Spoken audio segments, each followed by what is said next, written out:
Tribuners, Assalamualaikum warahmatullahi wabarakatuh. Salam sejahtera bagi kita semua. Om Swastiastu, Namo Buddhaya, salam kebajikan.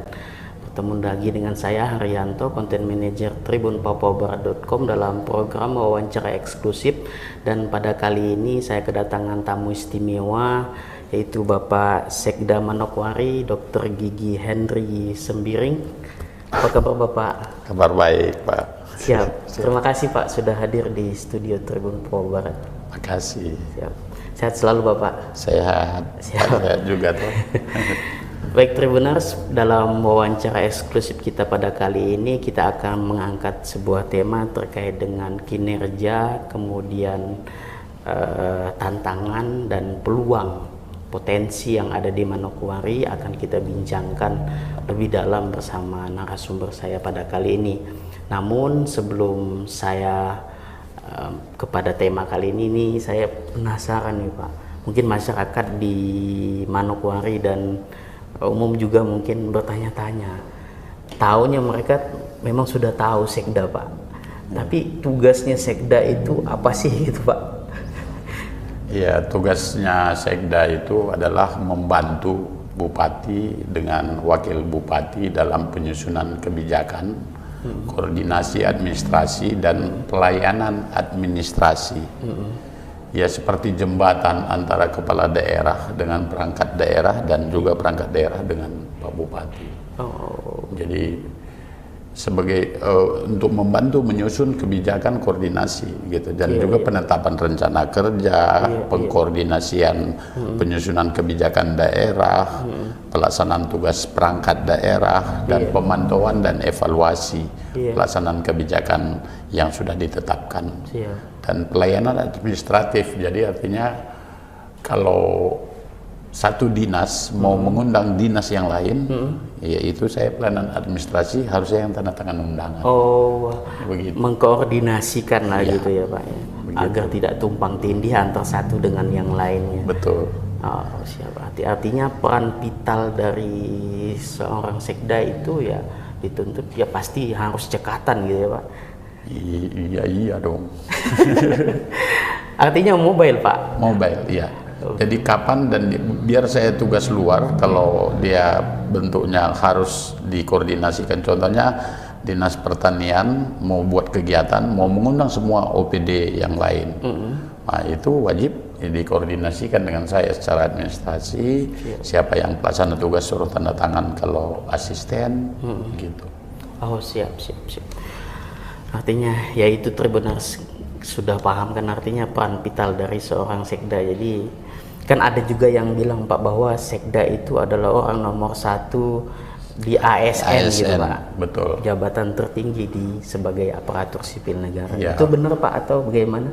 Ya, kalau pangkat tertinggi dan ASN tertinggi, ya Sekda. Sekda ya Pak. Ya, di atas Sekda itu pejabat pembina kepegawaian, itu bupati dengan wakil. Siap. Artinya jadi kalau pegawai yang tertinggi ya golongannya 4D, eselonnya tertinggi 2A, ya Sekda. Siap. Baik, ini kita sudah tahu tugas dan peran daripada Sekda itu sendiri. Dan kemudian Pak, terkait dengan tema kita, kalau ini kinerja dan ini mumpung di awal tahun gitu kan, artinya pemerintahan sudah berjalan sampai saat ini, triwulan pertama nih sebentar lagi, mungkin sekitar 10 hari, 7 hari lagi gitu Pak.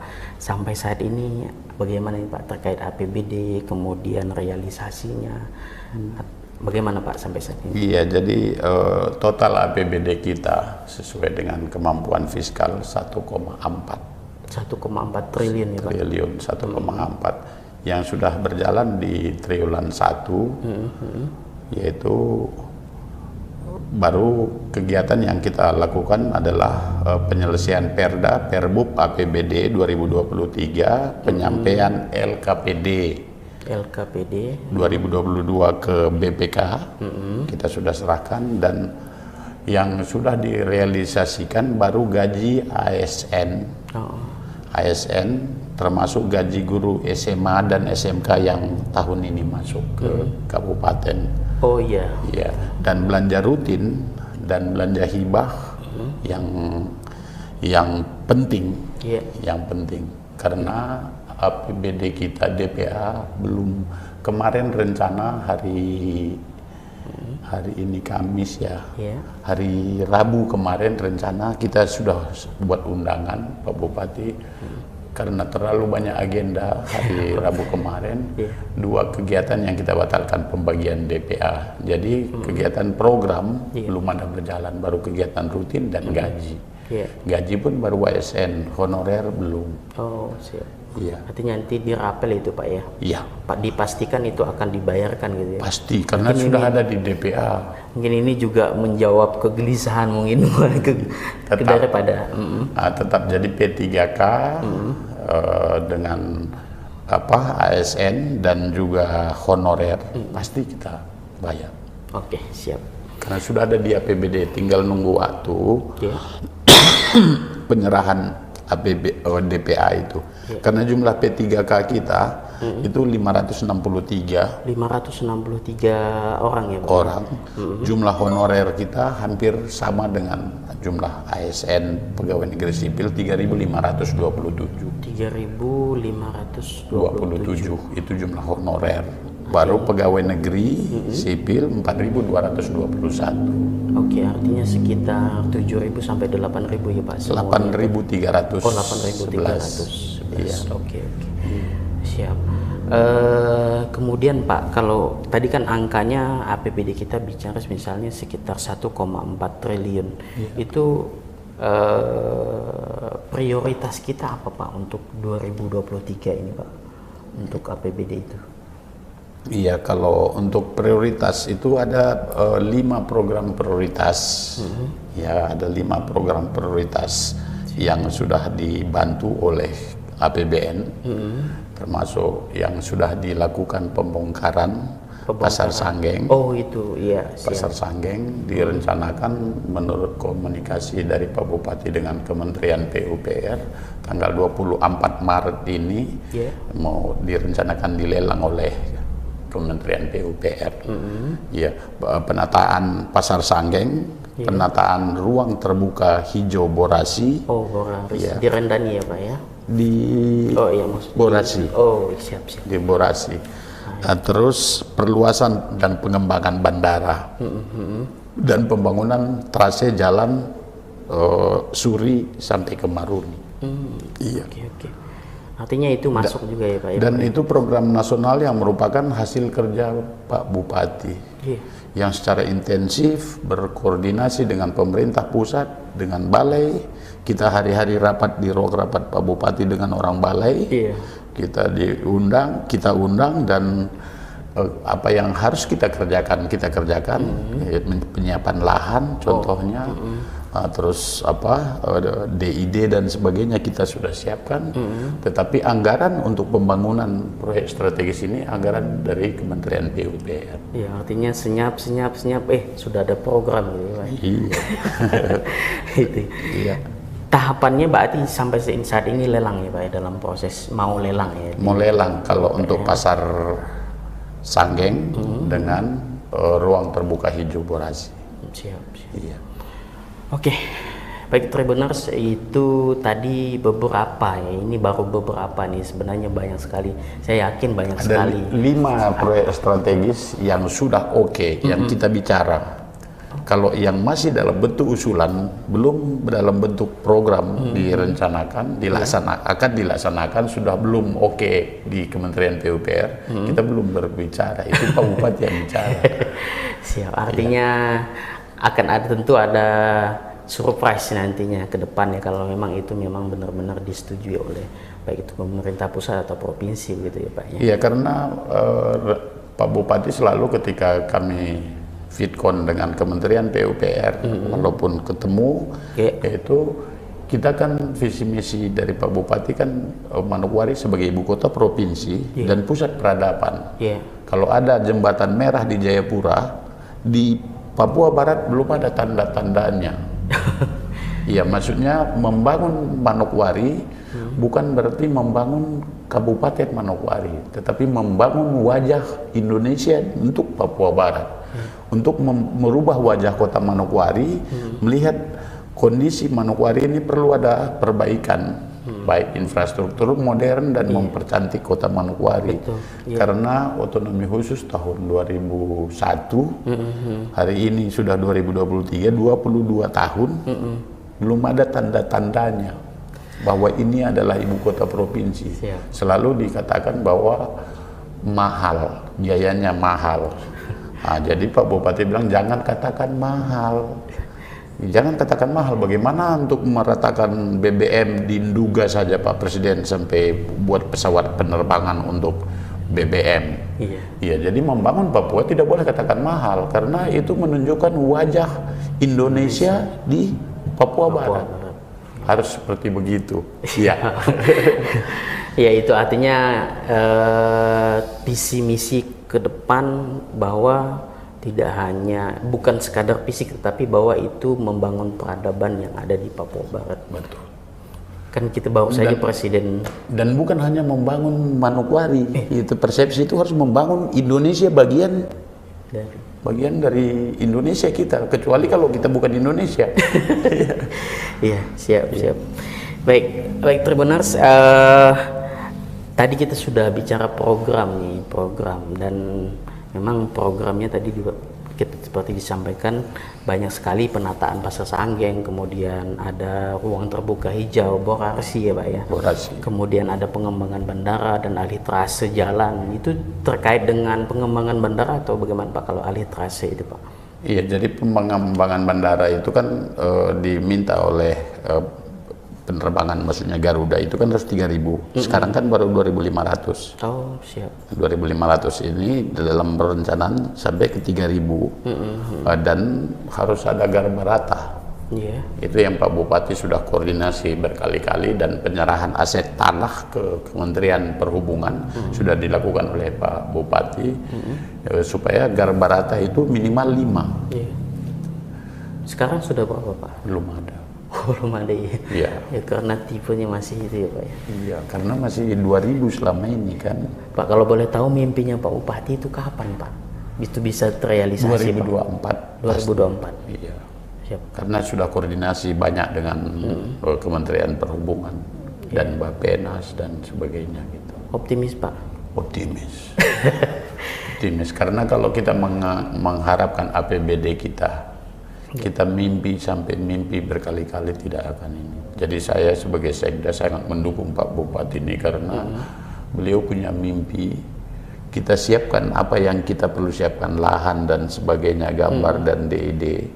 Baru anggarannya dari kementerian, dan itu sudah ada bukti. Pasar Sanggeng sudah. Tinggal kita lihat Borasi. Bentar lagi mungkin juga ya Pak. Itu sudah di-oke-kan sama Menteri PUPR. Ya, langsung malah Pak. Langsung. Waktu audiens Pak Gubernur dengan Pak Bupati, Pak Bupati paparan 6. Disetujui 5. Tidak termasuk jembatan Garuda ya Pak, yang itu tadi disinggung sedikit. Tetapi itu yang mau diperjuangkan oleh beliau periode kedua. Siap. Jembatan Pepera itu. Oke, siap. Mudah-mudahan ya bukan sekadar program, tapi juga ini untuk masyarakat begitu ya Pak? Iya, karena memang kita perlu penataan wajah ibu kota provinsi ini. Ya karena kumuh ya. Dan kita jalan alternatif hampir tidak ada. Oke, jadi kalau ada stuck satu ya tentu harus ada alternatif lain ya Pak? Iya, itu yang direncanakan oleh Pak Bupati. Oke, siap-siap. Baik, Tribuners, itu tadi banyak hal yang sudah kita singgung dengan Bapak Sekda terkait dengan proses pembangunan, kemudian program prioritas yang akan dibangun. Pak, kita ketahui kan isu terbaru di sini bahwa Manokwari dengan luasan yang demografi yang cukup luas, tentu itu harus ada penataan kota. Apalagi barusan sudah ada DOB Papua Barat Daya, otomatis di Papua Barat ini belum ada ibu kota gitu Pak. Prosesnya bagaimana Pak untuk saat ini? Apakah sudah ada tanda-tanda untuk jadi ibu kota? Maksudnya kota Madya. Kota Madya gitu, sudah. Ini mohon update ini Pak. Iya. Tuh.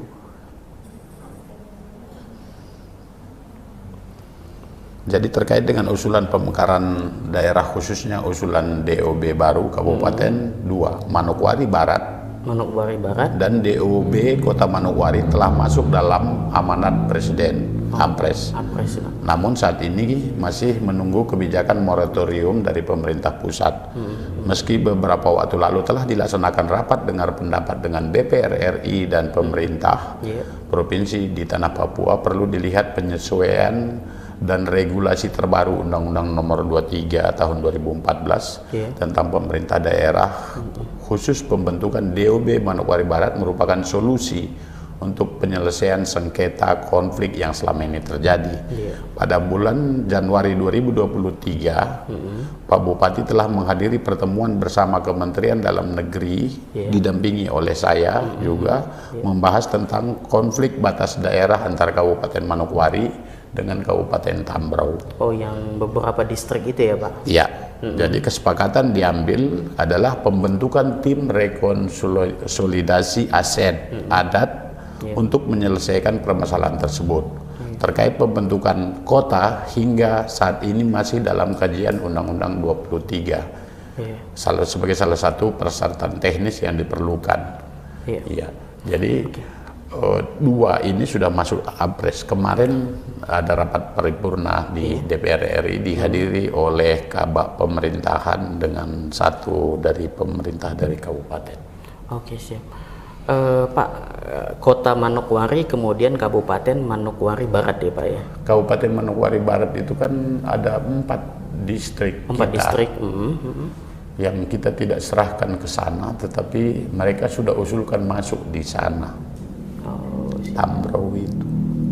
Jadi mereka itu pada awal-awal itu bupatinya 2, dapat bantuan 2 dari Tambrau, dapat bantuan. Ketika ada acara-acara keagamaan begitu, saya sendiri sebelum menjadi sekda staf ahli, saya pernah mewakili bupati di Kebar, di Sokorem, bawa bantuan juga. Jadi saya bilang bersyukurlah punya rakyat yang punya orang tua 2 yang memberikan. Iya. Saya 2 kali Pak, bawa 50 juta bantuan tahun 2015 itu. Karena secara adat itu masuk di dalam suku Arfak. Culture-nya gitu ya, budaya. Jadi kalau mau siapa yang mau setuju. Jadi saya mengikuti 3 bupati Pak. Pak Bupati Salabai, Bupati Demas dengan bupati ini tetap tidak ada yang berani menyerahkan. Artinya ya memang ya itu layak untuk dimasukkan kembali ke Kabupaten Manokwari gitu ya, Pak ya? Iya, makanya dalam usulan tentang Ampres tentang Manokwari Barat itu ya wajib kita, karena kita rapat waktu itu 2 gubernur Papua Barat Daya dengan Papua Barat, Bupati Tambrau dengan Manokwari, khusus bicara ini di Mendagri, di ruang rapat Kementerian Dalam Negeri, dan akhirnya disuruh membentuk tim rekonsolidasi adat. Dibentuk oleh Tambrau, oleh Manokwari untuk bersama-sama untuk menyelesaikan masalah itu. Artinya kalau memang nanti itu akan kembali ke Kabupaten Induk, Manokwari itu akan masuk ke Kabupaten Manokwari Barat gitu ya, Pak? Iya. Oke, siap. Berarti wilayahnya nanti rencananya Manokwari Barat itu di distrik apa saja, Pak? Jadi distriknya itu Snopi, Kebar, Amberbaken, dengan sebelum Amberbaken ini apa? Artinya di wilayah sana itu masuk. Iya kan mereka sudah mulai mekarkan Pak. Oh, siap. Jadi Tambrau itu sudah mereka mekarkan jadi banyak gitu. Siap. Kalau yang ada di Kabupaten Manokwari ini ada masuk ke wilayah sana juga nggak Pak? Maksudnya artinya 4 itu saja gitu. Nantinya akan dimekarkan lalu jadi kabupaten baru. Iya. Yang 4 itu baru pasti yang mereka yang 4 ini kayaknya mereka sudah mekarkan. Jadi itu kan dulu kan di kecamatan kita itu 4 yang dicaplok. 1 dari Kabupaten Sorong. Oh, siap. Artinya secara administratif itu sudah sangat layak untuk jumlah distrik kemudian jumlah penduduk gitu ya untuk kabupaten baru. Oke, siap. Ini update-nya ya Tribuners, artinya ini bentuk keseriusan, tentunya ini juga sebagai bentuk rentang kendalinya percepatan pembangunan untuk masyarakat gitu ya Pak. Iya, betul. Oke, baik Tribuners, kita ke segmen selanjutnya melihat nih bagaimana potensi yang ada di Manokwari sebagai kabupaten yang berada di ibu kota provinsi Papua Barat. Tentu Manokwari mempunyai banyak sekali potensi. Nah, ini bisa disebutkan nih Pak. Saya yakin banyak sekali, tidak hanya misalnya pariwisata, kemudian pertambangan, atau ada lagi yang lain. Ya, jadi potensi dan peluang pertanian pangan sebagai potensi kawasan pertanian pangan berkelanjutan. Artinya Ya, pangan berkelanjutan itu maksudnya? itu maksudnya tidak hanya kita tanam hari ini, tetapi dia tetap berkelanjutan, begitu. Potensi perkebunan sawit, kelapa sawit, Iya. kelapa, kakao, kopi, dan pengembangan kawasan agropolitan. Nah, terus potensi wisata budaya dan wisata alam dan wisata buatan. Potensi perdagangan dan jasa. Potensi pengembangan perikanan. Dan potensi pertambangan mineral dan pertambangan batu bara. Dan didukung dengan jaringan transportasi darat, transportasi laut, dan transportasi udara sebagai jaringan perhubungan dan proses pemasaran produk unggulan itu. Iya. Nah, terus pertanian pangan ini kita upaya peningkatan luasan lahan pertanian untuk dapat dilakukan melalui upaya mempertahankan lahan pertanian yang ada saat ini melalui penetapan lahan pertanian sebagai lahan pertanian pangan berkelanjutan. Jadi lahan-lahan bekas kelapa sawit itu kan banyak masyarakat mau jual jadi perumahan. Pak Bupati tidak mau tanda tangan karena memang tidak boleh ditanda tangan. Upaya cetak sawah baru, namun upaya cetak lahan pertanian pangan baru. Terus untuk perkebunan, untuk komoditi Warmare, kita kan 9 kecamatan, distrik istilahnya. Warmare itu ada kakao, kopi, kelapa sawit, Pravi, kelapa sawit, Manokwari Barat, kelapa, cengkeh, kakao, dan pinang, Manokwari Timur, kelapa, cengkeh, dan palabanda. Manokwari Utara, kelapa, kakao, pinang, Manokwari Selatan, kelapa dan pinang, Tanah Rubuh, kelapa, kakao, dan pinang, Masni, kakao, kelapa, dan kelapa sawit. Kabupaten Manokwari ditetapkan sebagai kawasan perdesaan prioritas nasional KPPN. Program pengembangan kawasan perdesaan agropolitan di distrik Sidei meliputi ada berapa distrik: Kaironi, Sidei, Warmoi, Kasi, Sarai, Sidei Jaya, Sidei Makmur, Sidei Baru, Meof, Wariki, Manggupi, dan Sidei Jaya.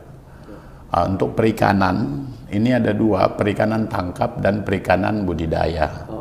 Ya, perikanan tangkap ini laut wilayah distrik Manokwari Utara sekitar 12 mil dari garis pantai. Pengelolaan potensi perikanan tangkap melalui pengembangan kegiatan industri perikanan, pengembangan kegiatan industri agro berbasis usaha pengolahan hasil perikanan dan kelautan.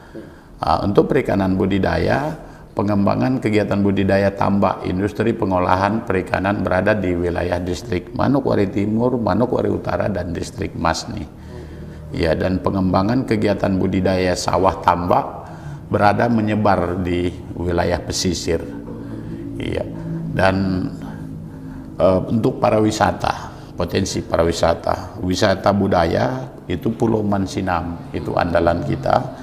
Distrik Manokwari Timur, dan ada juga Tugu dan Gua Jepang di atas Gunung Meja, distrik Manokwari Barat, dan wisata sejarah Pantai Andai dan distrik Manokwari Selatan.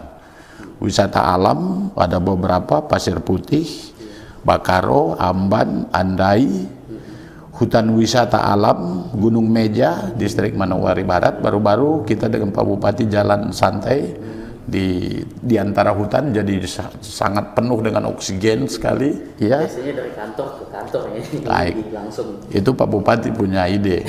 Back to nature. Ya, betul. Jadi wisata selam Pulau Mansinam, Petrus Caviar Base Manokwari Barat, Pantai Sidei, air terjun kita punya di Warmare, Pantai Petrus Caviar di Manokwari Barat, Pantai Aroi, Pantai Kota, Abasi, Manokwari, dan desa wisata Mokwam, Burung Pintar yang di Mokwam dari Warmare ke arah Menyambau, ke arah Pegaf, itu ada belok kiri, itu ada desa wisata Burung Pintar. Kita bisa panggil, ada yang bisa panggil burung untuk kita saksikan.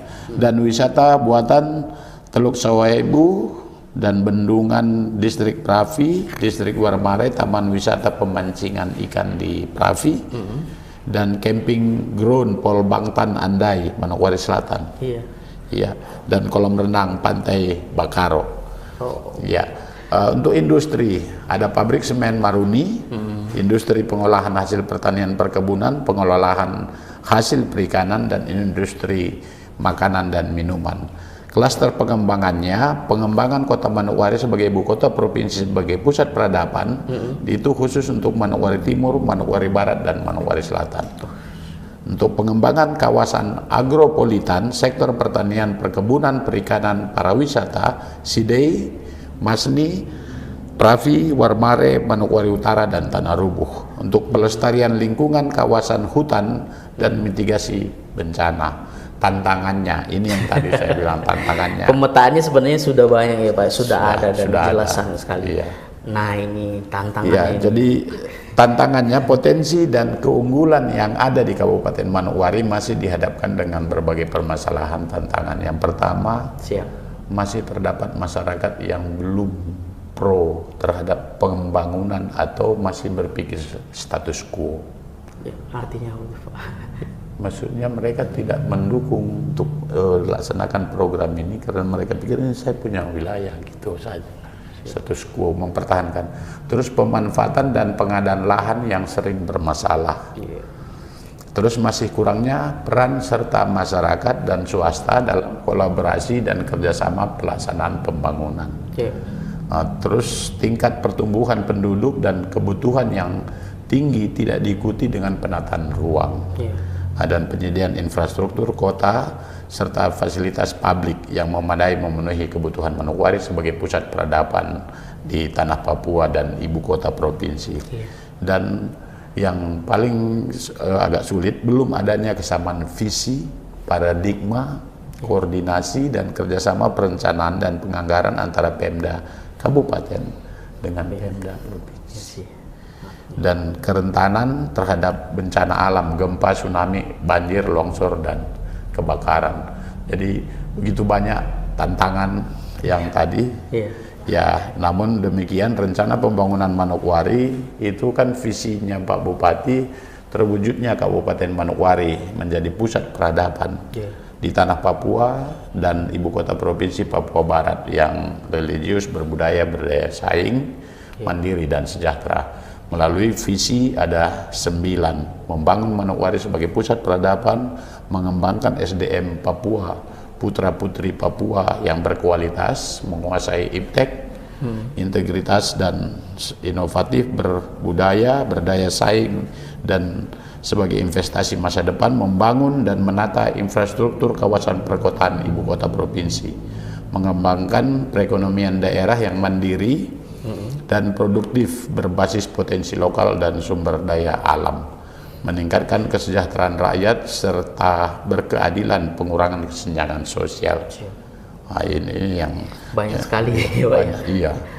Belum lagi di sektor pertambangan ya. Betul. Tambang ini rakyat yang saya sampaikan ini RPJMD 2021-2026 rencana. Ya. Artinya masih banyak lagi yang memang perlu disentuh, dalam artian ya kalau ya tentu ini investor ya Pak ya, tidak bisa mengandalkan hanya misalnya pemerintah daerah, tetapi juga pihak ketiga, pengusaha, kemudian masyarakat yang mau itu Bagaimana Pak itunya, capaiannya sampai saat ini dalam artian potensi ini ya mungkin sekaligus mungkin mengajak investor ini Pak.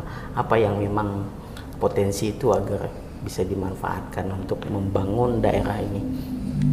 Ya, jadi Pak Bupati bilang kalau untuk kita mengundang investor, tanah harus kita siapkan. Lahan penting ya Pak ya. Kalau mereka sewa atau beli tempat apa begitu, seperti contohnya Hadi Mall. Ya, MCM itu dulu bekas kantor DPRD kabupaten. Kantor termegah dulu, 4 lantai. Itu dulu kantor DPRD. Baru ada apa dulu, dikasih naik bendera, akhirnya dibakar. Itu yang di Rislah ke MCM, dibangun Swiss Bell dengan Hadi Mall. Sekarang dia kembangkan jadi MCM. Gitu. Jadi kalau ada seperti di sebelum ke rumah sakit bekas ex kantor gubernur, itu kan lahan-lahan kabupaten. Itu yang rencananya Pak Bupati serahkan ke investor supaya perekonomian bisa jalan. Begitu. Kuncinya untuk kesejahteraan itu juga ya Pak ya sebagiannya. Oke, baik Tribuners, di segmen terakhir ini saya akan menanyakan terkait dengan komitmen pemerintah daerah ini terkait kan kita ketahui sekarang ini tahun politik Pak, bentar lagi pesta demokrasi, pemilu 2024, walaupun memang masih 2024, gaungnya ini mulai terasa nih Pak, sangat terasa terkait dengan komitmen netralitas ASN, kemudian PNS dan pegawai pemerintah daerah, termasuk juga dukungan pemerintah terkait dengan pendanaan nih Pak. Ini bagaimana Pak? Iya, jadi kalau secara aturan kita sudah beberapa kali Zoom dengan Kementerian Menpan, KSN dan juga BKN. Netralitas ini sudah dibentuk memang. Kami ada rapat di Kalimantan di IKN dengan semua sekda seluruh Indonesia kita untuk harus netral, harus netral.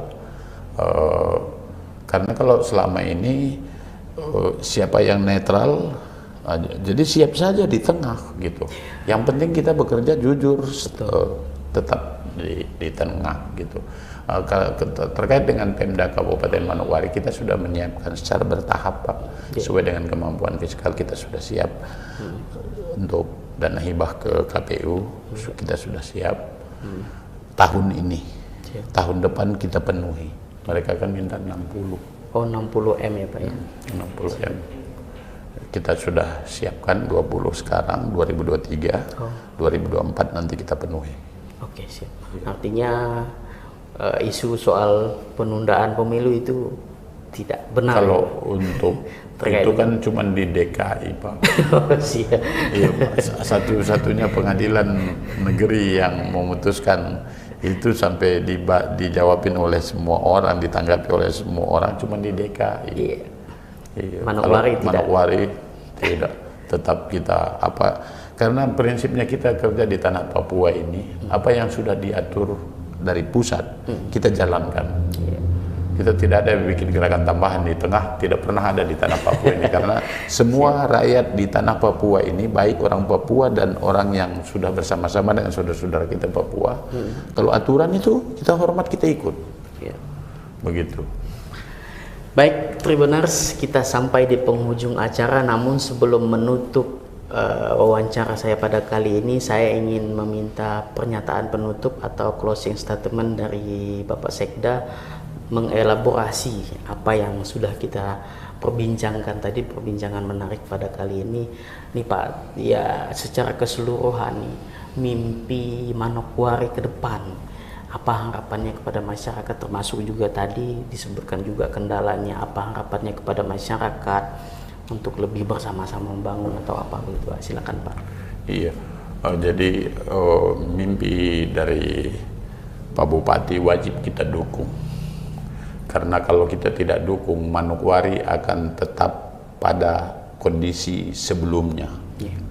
Ya, saya terus terang, saya sebagai sekda, saya sebagai sudah ASN ini, saya sudah mengikuti 6 bupati Pak. 6 bupati yang punya visi sangat mencerahkan. dan sudah goal begitu, tidak hanya bentuk janji. Jadi contohnya revitalisasi Pasar Sanggeng, itu pembiayaannya 400 miliar dari kementerian, bukan dari Kabupaten Manokwari. Ya, terus pembangunan ruang terbuka hijau Lampangan Borasi, itu kan untuk memberikan indeks kesejahteraan rakyat Manokwari. Tidak ada tempat kita di Manokwari untuk suami, istri, anak berkumpul. Tidak ada, Pak. Berinteraksi. Untuk alun-alun istilahnya. Itu kan untuk menunjukkan indeks kesejahteraan. Supaya senyum antar suami, supaya indeks perceraian menurun, orang tua marah anak, anak marah orang tua. Itu ditentukan oleh ruang terbuka hijau itu. Multi efek ya, Pak ya? Iya. Terus pembangunan alih trase jalan Bandara Rendani, pembiayaan juga dari APBN, perpanjangan runway 2.500 menjadi 3.000 meter, serta pembangunan terminal Bandara Rendani sudah masuk dalam APBN, dan pelebaran alih trase jalan Dr. Eso Sesa itu sudah ada anggarannya dari 2 tahun sebelum ini.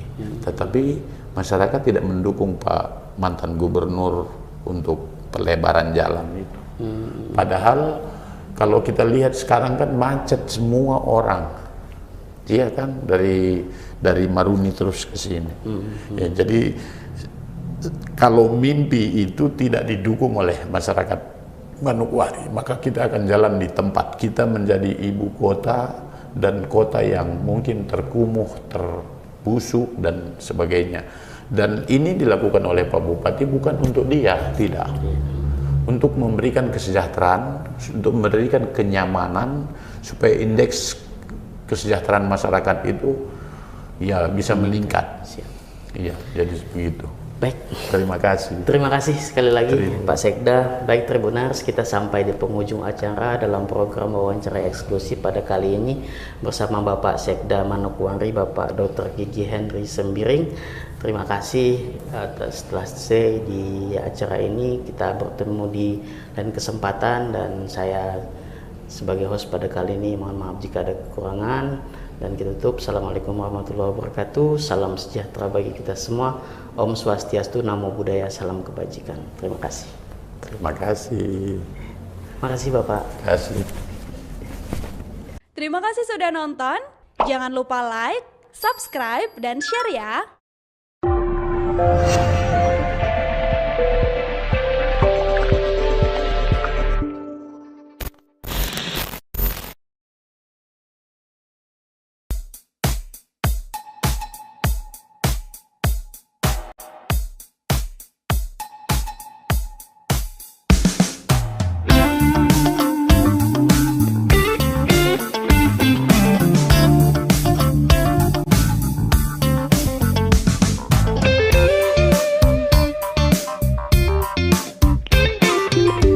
Halo Tribuners.